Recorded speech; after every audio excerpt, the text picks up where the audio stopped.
Welcome everyone, Dr. Thor here. Get ready for Christ consciousness. Now I'm going to cover the need or not need for radionic dial machines. Now, everyone is familiar with certain technologies because of the fact that that's what they've been like. And radionics in terms of dials, well, I mean, the technique of finding energies and tuning into them goes back thousands of years, and mankind is a tool user. We make tools. These tools assist us. Tools make machines, which assist us again. So we need to understand that's what it is. Not get caught up in a particular tool. How many of you want to go back to filing cabinets instead of using what you have called a computer? Or let's go back to typewriters. Well, those are the original tools. Why aren't we using them today? Why are we using word processing and helping us with spelling and everything that goes with that, which is relatively complicated? So let's go back to all that at the beginning. And it's amazing how things were done not that long ago. We're talking 40, 50 years ago. Typewriters were the way, filing cabinets, very little word processing. So all of these things makes these tasks very easy. And in the past, they were very complicated, and you really needed a lot of people to do things. Lots of secretaries, lots of filing people. Now we don't need as many of these, even though filing cabinets still are something that is nice to have physical copies of things. So we haven't eliminated things, but the whole idea is that we still have better ways of doing it. Now, one of the problems with mankind is that they have a horrible inferiority complex. We've done this because our basic mental makeup is to somehow delegate our authority, our whole being, our consciousness to something else. For some reason, human beings believe that they are not anything. Now, we talk about this and how terrible egotistical people are, and we have entitled philosophies, so you must get rid of the ego. Well, I think most of our problems in life are our lack of ego. Now, I've said this before in certain hidden lectures, and of course I have over 1,000 lectures. I think there's over 1,500 now on YouTube, and many more will be produced that will not be available here, only at All Access and Patreon as we shift over. But the bottom line is that we have this inferiority complex, which I think is a serious problem, and the reason why mankind has never really gotten anywhere. We have this, some people call it the right and left brain battle. You have these two hemispheres of your consciousness, your physical and spiritual being, fighting each other. The good guy, the bad guy, the logical, the more artistic. And, life isn't about 100% logic. It's not 100% artistic. This gets back to the golden mean, the proper center path. Now, I think, as you can see with people, generally if you see these egg-headed dumbademia experts, I mean, they're really some of the stupidest people in the world. I used to always rate a person, how stupid are you? How many letters do you have past your name? JD, PhD, doctorate. Oh, yeah, medical doctor. Okay, you've certified how stupid you are. Because you've bought into dogma. Because, dogma is good to a certain level, but if dogma becomes the training, we've got a problem. Everything in life should be basic training. Yeah, you need to know how to do this, but you need to adapt this to your personal consciousness, your personal biophysics. If you're going to do something, you're going to have to adapt it. But that's not what they tell you in training. Training, this is the basics, this is the way you do it. But if you're too small or you're too short and you're playing some game, well, you're going to have to figure out better strategies because everything is based on this similar reality. But really, there are no similar realities. People think different. People have dyslexic problems. People are tall. People are short. Well, this is all part of the way that you handle something. And that's only in the physical area. We have all sorts of ways we perceive things that interpret the bigger picture. So what we've done is that there seems to be a psychotic compulsion. I have to wonder where this comes from. Because, the whole idea is that, get rid of the ego. This is the problem. Well, I think the problem is not having an ego. That's what the problem is. The problem is most people do not believe in themselves. Most people do not push their created will, their understanding that, hey, you get two cross messages, of course, pushing the fact that, yeah, I can do. That's what positive thinking is all about. You're overcoming it. And you have to tell your mind you can do this, because your mind is doing what? The toxic sewer of the mind. I can't do it. I'm too stupid. I'm too small. I'm too tall. I'm too left. I'm too right. My hair is not the right color today. It's a bad hair day. I can't do nothing. So this is the kind of things that we run into. And don't think that that is something that isn't happening. You are constantly fighting your inner programming that wants to tell you can't do it. And, of course, society backs that up, because you have the usurpers, those in control, that want to tell you, well, you're kind of weak and stupid. There's more of us than you, and we're gonna rule you. What's amazing how we get it. We give ourselves over to basically things that are created by the person we kind of hate, which is our inner being, because our societies are generally ran by laws. So, laws which are created by whom? Man. Now, a lot of people want to say that, well, it's created by God. What does God know about man? What's God know? He lives forever. He lives in a little white cloud, having orange Julius's all day, sucking on lollipops. The whole idea is, what does all this mean? So a super high spiritual creative force is supposed to understand every one of the things they create and how we interact with this physical reality. And there's a very long talk of this and the ridiculousness of, well, God knows everything. God knows what you're going to do. God created it. Well, what's the point then? It's like starting a game and, well, we're not going to start the game. I know who's going to win. Okay. Well, there's no reason to have the game, is there? What's the point of playing a game? So, well, we already know you're going to win.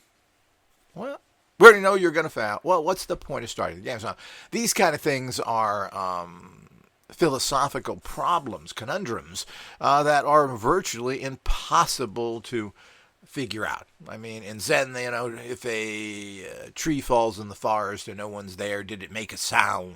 These are the kind of things that you want to think about, that kind of are mental masturbation. I prefer to get into more profound thoughts of this delegation of everything we believe in, thinking that we are so worthless. And that somehow this higher source, called God, knows better, and you need to do what they tell you to do. Yet, thousands of years, this ain't working. And the fact is, it also gives you a big excuse. So, well, it didn't work because we didn't follow God's law. What, your God's law? Why aren't you following God? What's the point of that? If God knows that you're weak and sniveling and won't do things right, well, why were you created at all? What is the free will factor here?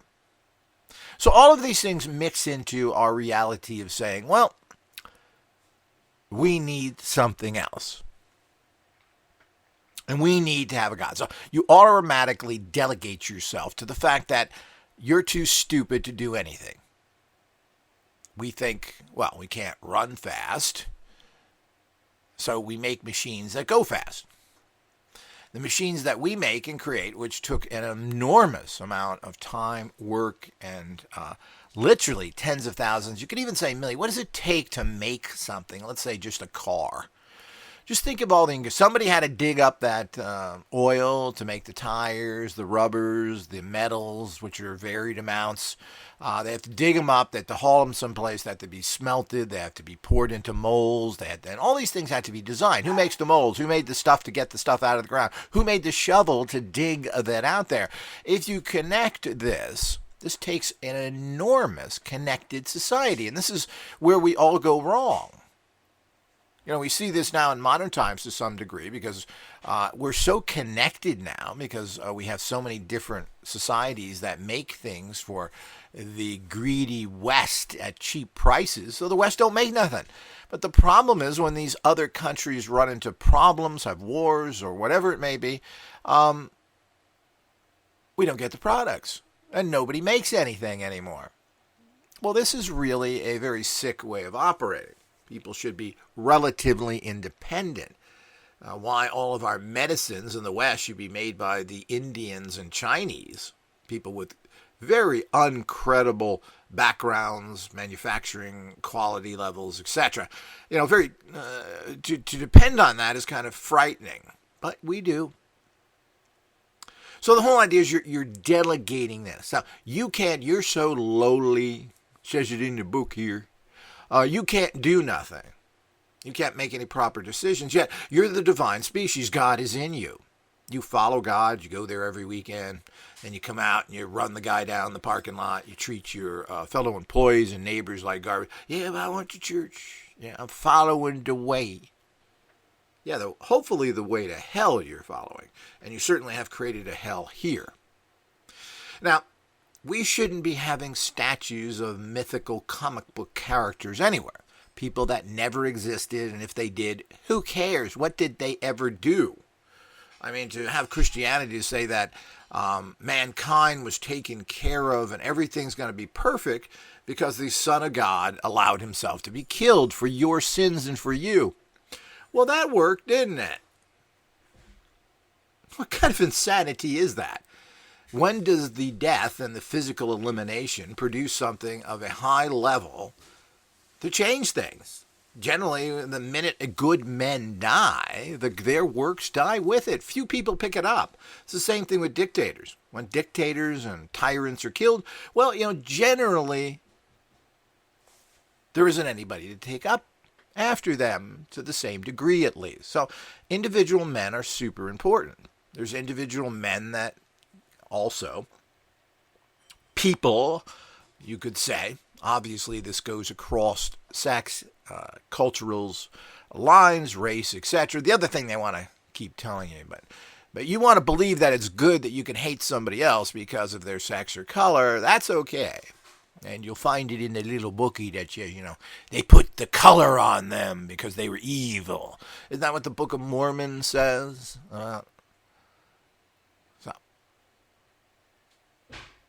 So the whole idea is that there's just supposed to be some higher words, some truth, some wisdom, some gnosis in these books, but there really isn't because the people applying them don't think they're smart enough or good enough to understand it.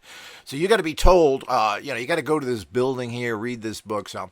And remember that when you're in there, because we know you don't get it, don't kill people, don't rob them, don't rape them, don't do any of that stuff because you don't get that because you didn't read that in a little bookie. Like societies didn't set that up. I mean, the ridiculousness of following rules that only go back 2,000 to 4,000 years is kind of a little bit ridiculous in a society that goes back hundreds of thousands of years. And there certainly were great societies that far outweigh this society we have now that go back 50, 100,000. Oh, no, archaeological stuff don't show us that.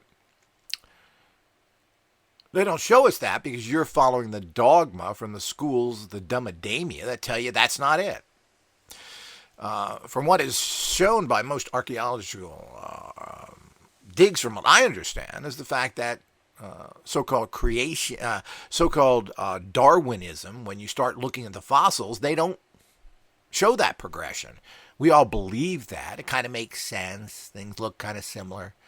But that, what does that mean? Where does all this come from? But I don't want to get sidetracked into that. But the bottom line is that we get into understanding that we know nothing. Everything has to be done by somebody else. And we need experts, doctors, lawyers, etc., who are more than happy to give you their services, usually at a ridiculously high price for services that are not even guaranteed.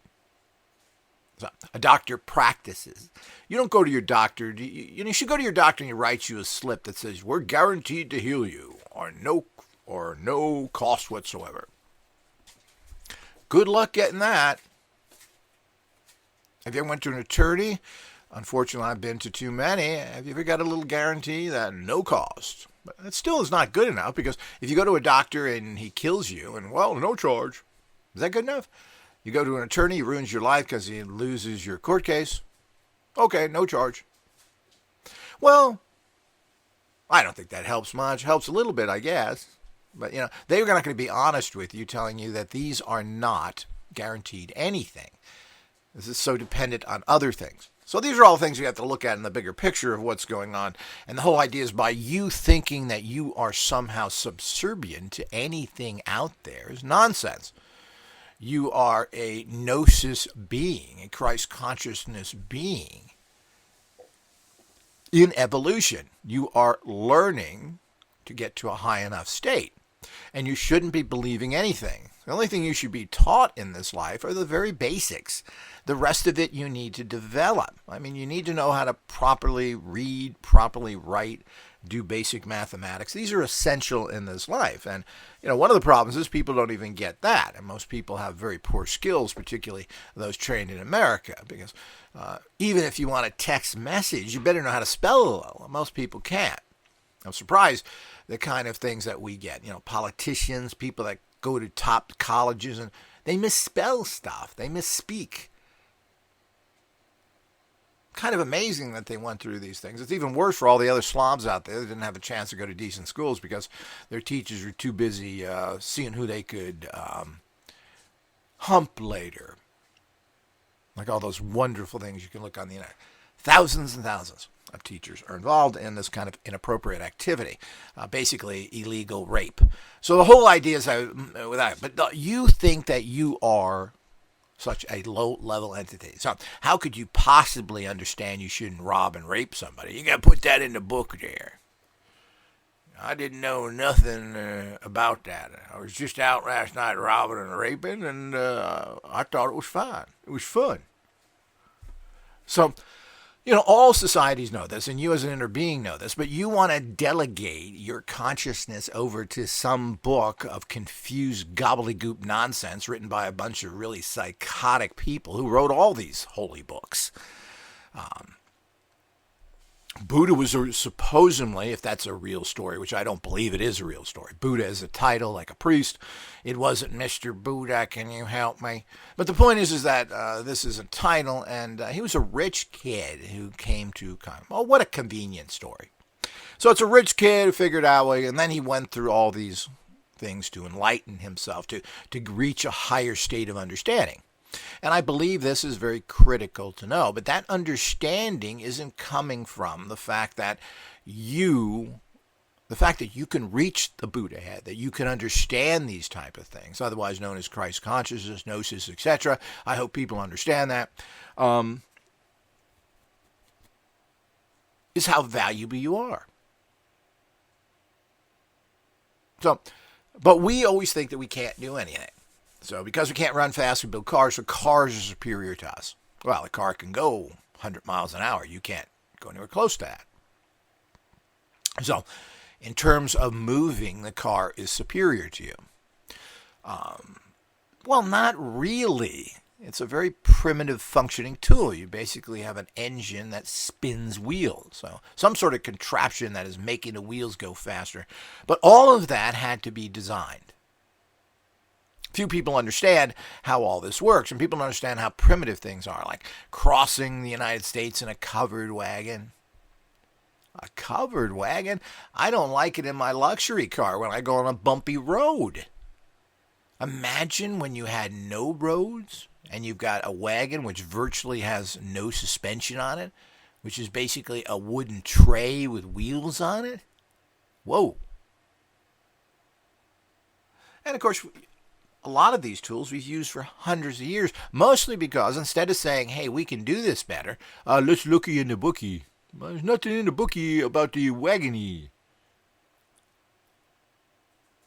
But in the end, who did this? Now, you can say that there, and I like to use that term, but to a degree, but when you add the word divine inspiration, things get cloudy. But I do believe that human beings, because of the way they are structured, are basically just a channel for information. Got to bring that information into something. And I guess you could say in its own way that is almost religious in nature, where you're contacting some other source that knows better. But it's not as clean as that. That's the problem with all these things, which I could talk about for hours, and I think people get lost by it. But the bottom line is that you are delegating to a mythical comic book god in the sky that for thousands of years has done absolutely nothing.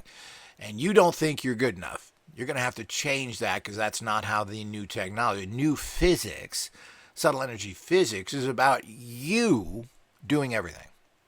Now, this is very empowering on one end and very scary, because unfortunately your mind is full of goo. You've created a sticky, rotten channel to draw in bad stuff, and you don't get it because you've lost the understanding that you are a perfect entity and you can create perfect solutions, because you can't do that. No, only the priest can do that, the politician, the military man.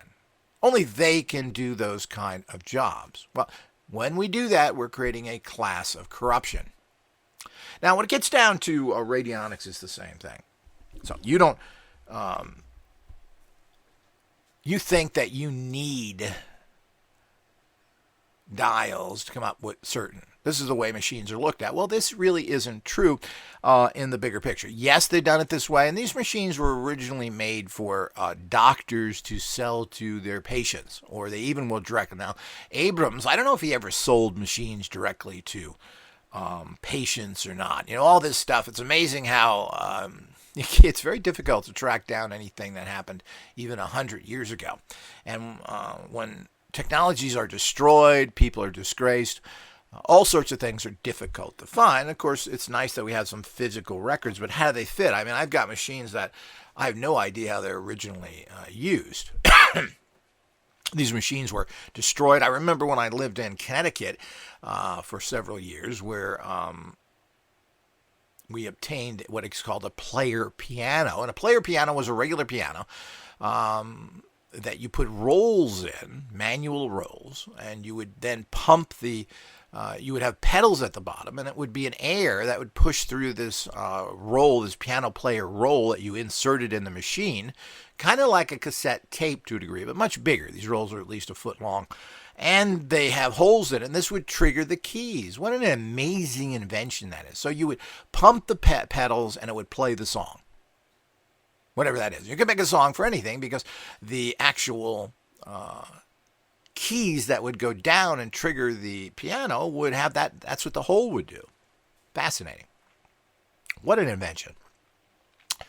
Well, was that, God invented that? Because God's got nothing better to do. Hey, man needs music and they're too stupid to learn how to play piano. So this man, divine intervention.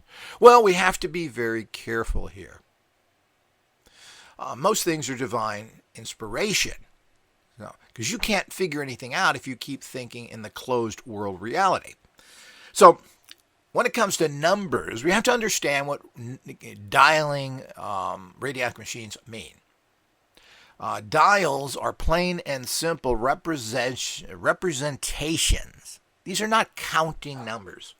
If you have 3 on your first dial, that doesn't mean, 3 cupcakes. It doesn't mean that. 3 is a representative of an informational energetic field. Now, informational energetic fields, and I hope everybody has gone through my lectures. I mean, this is a sophisticated, subtle energy physics here, people. I don't think it's difficult, but it has taken me close to 50 years to figure all this stuff out. What is radionics? How does it work? Well, I mean, there's the primitive ways of looking at it. In the end, almost every single radionic practitioner, including Adela War, kind of the last guy who was brought into court in England, etc., came out and said that it is a psychic, whatever that means. We have to define that because it's a horrible word. It is a psychic process. Almost everyone who's made instruments, whatever they may be, comes down to say it's a psychic process. Simple as that. And if you look at the technology, It has to be. Nothing is happening in a radionic instrument in terms of electromagnetic production of energy. And everybody needs to understand this because this is important of how to. Of course, maybe as a user you don't care, but as a person who is making equipment and bringing this technology, this known, understood energies, developing it into a much more higher usable energy, because that's what Radionic Tech is doing in our new organization and corporation we started. It's all about development of this figured out and understood technology. It's there, it's provable, it's measurable. Anybody that tells you any different, let them prove their stuff, their chemical electromagnetic nonsense, their caveman technologies, which they will bring us into the pit of hell with their destructive nature and their misinformation, which got us on a road for a little while and now it's taken us off some. We've turned onto a side road or some fork in the road we came from. We took the wrong way and now we're in hell and we're out of gas, out of water, out of food, and we're nowhere. That's what science has brought you. They're tinker toy technologies, which are impressive considering where we've come from after the fall of the great societies, are interesting. But, we're at a good point now. We need to say, hey, okay, we know we can create fire by banging rocks together, but there are better ways to do that. Let's take that understanding and go to the next level. But you got to remember, those in society who make money off of old technologies, old belief systems, old religions, isn't that everybody? Well, they're going to fight against it. So the whole idea is that it's all come down to people say this is a psychic process. But you got to understand it's not psychic in call me on 900-67. This is the kind of science. Psychics have been given a bad rep, yet most psychics are amazingly good if you find one you can be in tune with. It can tell you amazing information, just like things like the much disgraced astrology. Now, there was some study done with astrology that said, it's all bunk. Yeah, every time I look at astrology, the most primitive and bizarre it is, I'm always amazed how right it is. People that are certain personalities, Geminis, Scorpios, Leos, they do kind of fit that. Oh, you're just putting that in your mind. Some study came out and said that was just all nonsense. I don't believe that whatsoever. And of course, you can make things general that fit there. People want to look at fraud and other things and say, well, that's the way it is. No, that's a manipulation of it. It's the old liar, cheater, stage magician attitude. Well, I can trick you. So none of the stuff that I do can be done in real life. What? Does that even make sense? Of course not. So when we get into these things, we have to be very understanding of what this is.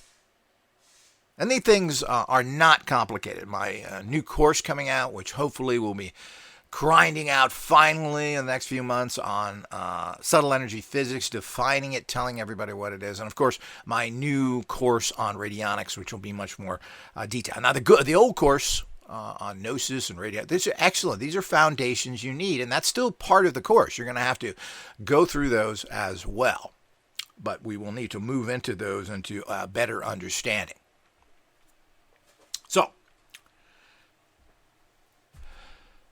So what is this? So it's a psychic process. And of course, it's done through a machine. Machines are. But what is the machine? And who created that machine? As I was mentioning there, as I diverse too much, the fact is, how many people it takes and energies and times and the kind of man hours and the resources it takes to make one little car. People don't look at that. You put gasoline in your car. Some guy brought it in a tank, put it in the ground, I pump it in there. Well, somebody had to make that from oil. But it's just not that. Oh, yeah, that's right. It's made from oil. I know that. I'm not some stupid, You got to go to a gasoline refinery. Oh, yeah, right. Well, what is a refinery? Well, you make oil and you make it into gas. Oh, okay. Well, how does that work? Just like people don't understand that nuclear power plants are nothing more than steam engines. How many people know that? For years I thought, oh, it's a process. You got to use this uranium and it bubbles up and turns into a giant wheel and something like that. You know, Dummadamia told me that. Well, it's not. Uranium is used as an endless resource. Again, we get back into the philosophy of your wonderful, burn it. Chemotherapy, burn your blood. Nuclear energy, burn water. Well, everything's based on burning. That's where we are. That's the caveman science that we have in front of us today. So, and I hate to insult the cavemen. They probably did pretty well and probably a lot smarter. And I kind of like some of their art. So the whole idea is that when we look at all these things, we need to quite understand it. But you take uranium, which is not natural. It's totally, it's processed food. Highly processed food is what uranium is. You don't pull it. Now, uranium is a natural from the earth. And a lot of people, there's an American Indian who uses uranium rocks to cure a lot of people. And there is curative values in a certain low-level radiation because it kills bacteria and other things. And by the way, your food is zapped with it all the time anyway. This is how all the things behind the scenes they don't tell you. But the whole idea is that uranium creates... is made into this processed food, this processed stuff. It then is stuck in water, and the water boils and boils and boils. One of the big problems is that if you can't cool that water, which is a difficulty, especially if you have problems, well, it blows up. But you're generally creating steam. That steam goes to turbines. Those turbines create electricity. So I hope everybody understands. I don't think people do. It's kind of fascinating. I never did for years, so I tend to bring it up all the time. But the whole idea is that that's how it works. But the point is you got to understand that there are myriads of processes there. You just don't refine gasoline. It has to go through this very complicated process to make what gasoline is out of crude oil. And if you ever look at some of these refineries, they have these pipes going all out of hundreds of pipes all over the place. So, I mean, there's all these things. But who made the pipes for it to go to? Who leveled the land to build the factory? Who made all of that? Who made the fences around it, the roads to go to it? I mean, these are things that people don't understand. Oh, the road people make it. Yeah, but they're using products that somebody else made. What is tar? What is asphalt? What are all these things made of? Where does it come from? And it takes thousands, ultimately millions of people if you go back. So all of this is created through man and man's genius mind. Now, as I've mentioned, I do believe that man is, because they're not doing anything very logically. So I think you're basically a channel. But the information isn't coming from some all-powerful entity. It makes sense that it's coming from informational energetic fields that are kind of broadcasting what you need to know. And you just have to go in there and connect to it.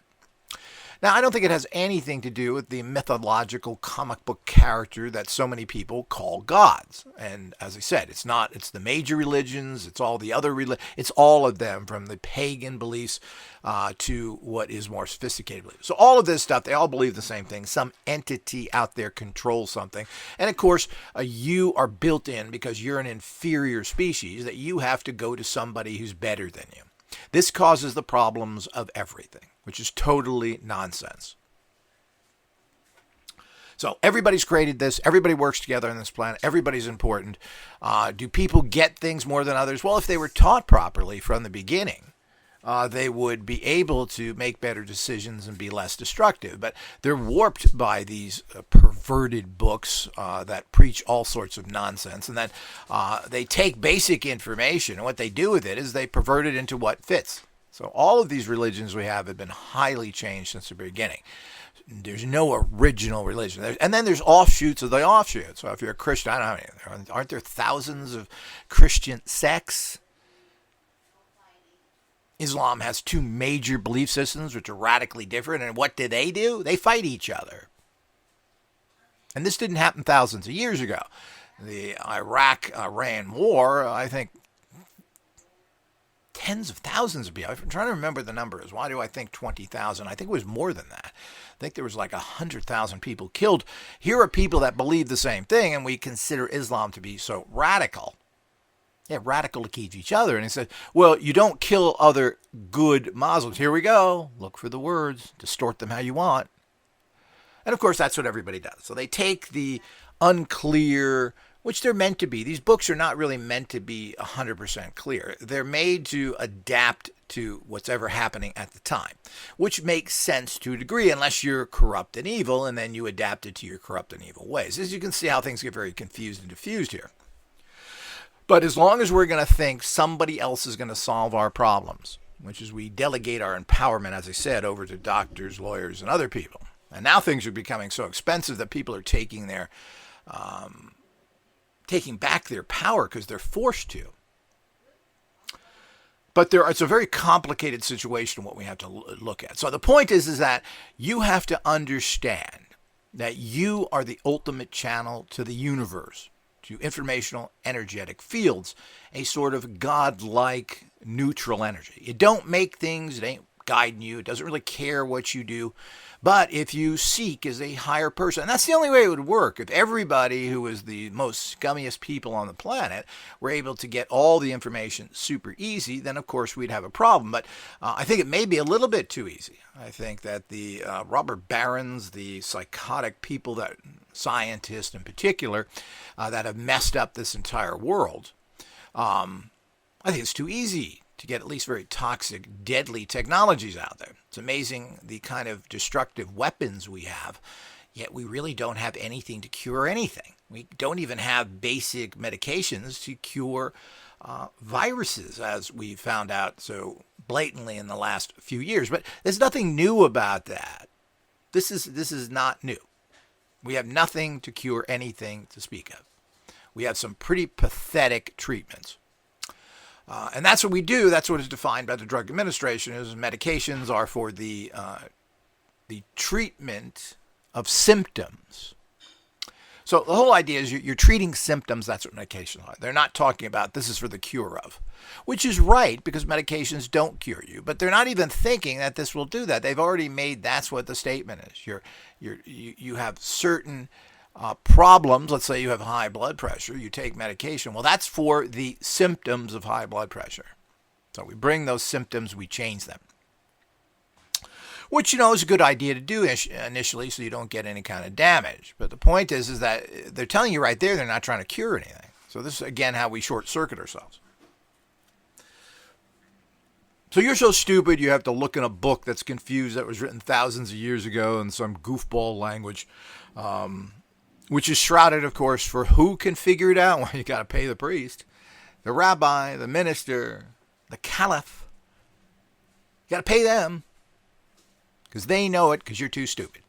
So you've delegated yourself. Again, first you delegated to yourself to some mythical God that doesn't give a damn about you. The God says, look, the energy's here, figure it out for yourself. That's the only thing that makes sense, by the way.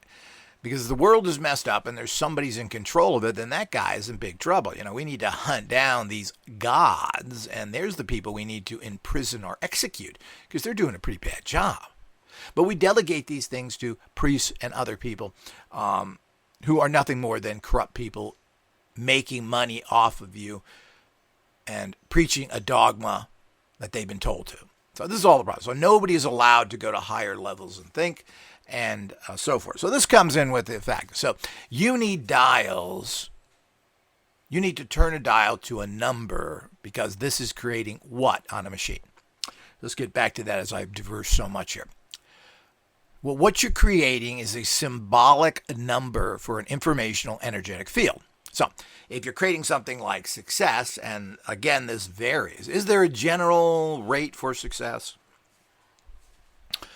And these are something, of course, that as you get into the refinement and the development of this type of technology, is there a general energy? Well, yes, there is.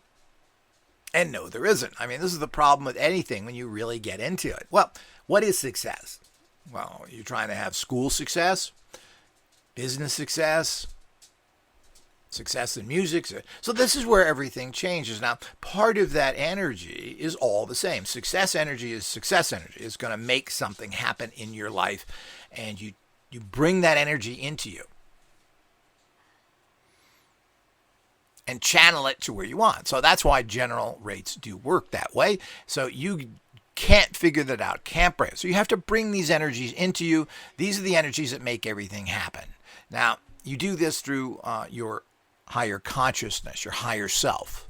This is how all these things work.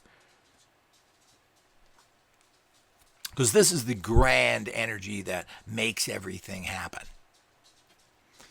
So,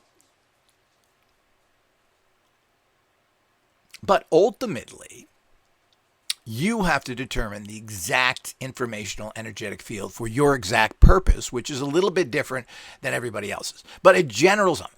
So, is what you know. So you don't, if you're trying to build muscle and you're eating a certain amount of protein, you don't say, well, this protein, that protein, there's pea protein, there's peanut protein, there's meat protein, there's protein that you get from milk products.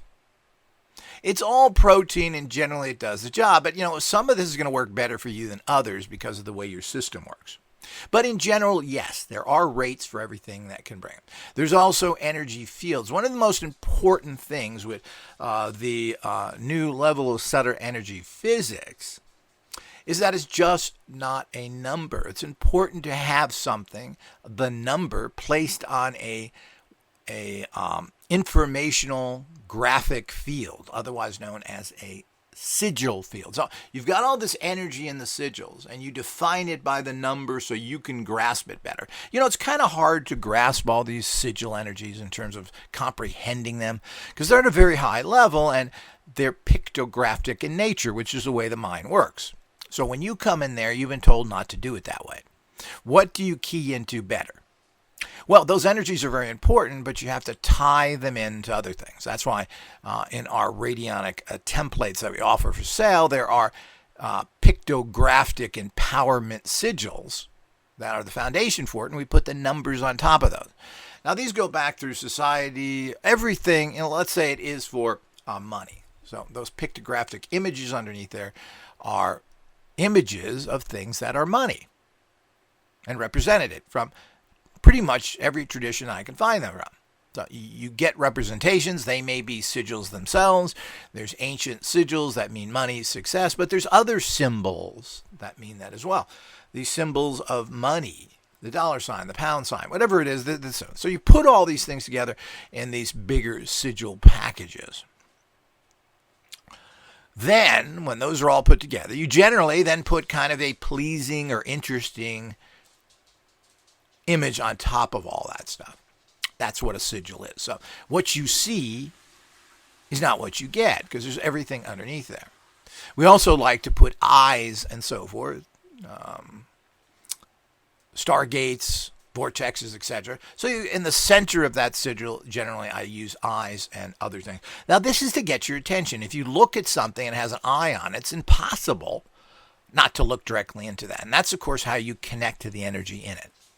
By looking at that. So very important. I don't know if I've explained all this stuff all that well.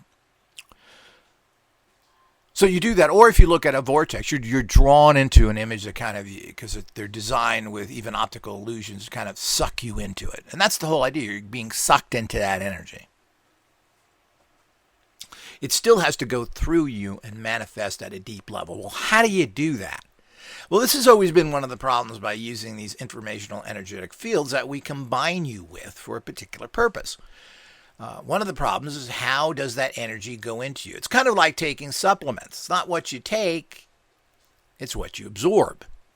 And it's the same thing with sigils. Are you absorbing that energy? And this is the most difficult process we have with people, absorbing energies.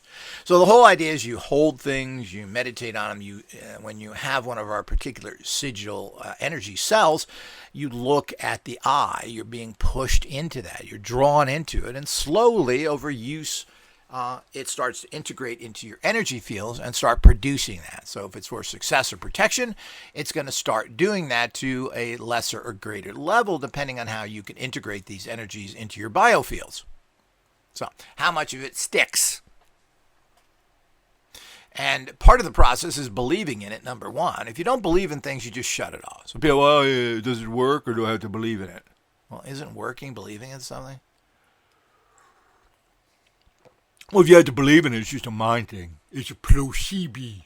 It's a placebo. But the placebo effect is what people think. Oh, well, it works. Well, you have to believe in everything for it to work, period. So if you could totally not believe in something, then it would basically not work for you. So people get into physical matter. Well, you don't have to believe in a tidal wave, but if you're standing under one, you're going to get thumped. Well, these are kind of out there explanations that are not quite the same. So you're talking about pure physical matter. Physical matter is very different than the energetic matter that really assembles your entire life, which is complicated. So when we understand that, then we start understanding what that is. So what do you do on top of that to make it integrate into your consciousness? Because your consciousness is geared in a very particular trained way that society programs you with from birth. What is everything? What does physics tell you about life? Well, I can tell you what science is all about. Science is basically all about numbers. Numbers tell the story. There's the old story, and there's a debate within physics: are numbers created or discovered? I think I did a little talk on this. So, the physicists are torn on this issue, and I think most of them think that you discover it, that math is always there. It explains everything. We just have figured out how to use it. It's sitting there. Now we have it. So this is an interesting debate in itself. But what we do understand, and without getting into the overly intellectual mental masturbation that these subjects tend to do for you, is the fact that we all use numbers all the time. And it's part of what we do consistently. The bottom line is I'm looking at numbers right now. How many minutes or numbers have went by in this audio recording, which is in front of me, which I am going to end part 1 right now, and we'll pick up next in part 2.